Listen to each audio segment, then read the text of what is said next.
40 hours, 23 meetings. This will be Prime Minister Narendra Modi's agenda for the Quad Summit in Tokyo. Prime Minister Modi will be holding bilateral talks with US President Joe Biden, Japan Prime Minister Kishida and Australia's newly elected Prime Minister Anthony Albanese.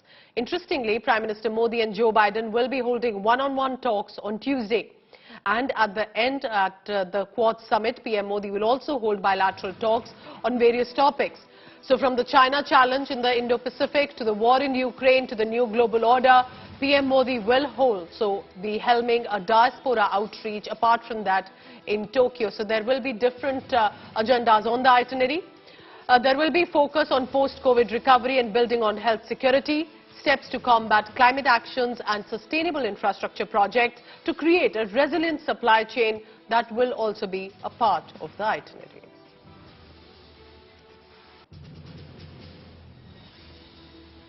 So first of all, what is expected in the Prime Minister's itinerary over the 2 days that he's spending in Japan? There's a lot of excitement, there's a lot of anticipation over this visit, which is extremely significant because of the Quad Summit, but also because of the bilaterals that he'll be having with all the other three leaders as well on the sidelines of the Quad. Absolutely. We are very excited, to say the least.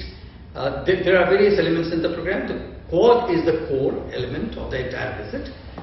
So there will be Quad-related events with Quad. There will be bilaterals with other three leaders, the US President, the newly elected Australian Prime Minister, and of course the Japanese Prime Minister.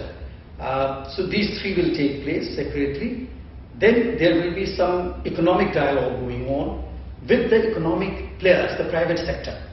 And Prime Minister will be meeting many of them in two different formats. One will be on one-on-one, and the second format will be as a round table with prominent business leaders of Japan. You mentioned this interaction about with business leaders and also about the economic aspects as well.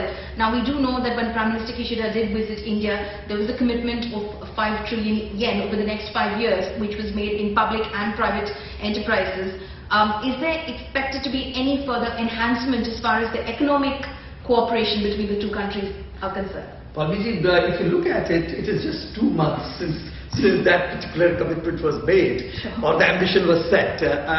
So no, we are still working on that. Okay. So groundwork is being prepared. At the moment, the two leaders will decide what they want. But at the moment, much work needed to get into getting this 5 trillion yen invested from Japan, whether it's a private sector funding, public sector funding or financing. So we have to wait for some more time to see how do they fructify. But outside this as well, there will be some new economic linkages set up. Okay. And that is what would be silver lining. The second in-person conference of the Quad leaders will be taking place over 23rd and 24th of May here in Tokyo, where we are right now. Prime Minister Modi will be landing very shortly in Tokyo to meet with the Quad leaders. The Quad summit will happen on the 24th of May, which will be attended by Prime Minister Modi, Japanese Prime Minister Fumio Kishida, Australian Prime Minister, newly elected Australian Prime Minister Anthony Albanese, and US President Joe Biden. That is, of course, going to be the big focus of this visit of Prime Minister Modi's to Tokyo, where of course the free and open Indo-Pacific will be the focus of the Quad summit. But there will be bilaterals on the sidelines of the summit as well. Prime Minister Modi will be holding bilateral meetings with US President Joe Biden as well as Japanese Prime Minister Kishida and the newly elected Australian Prime Minister Albanese as well.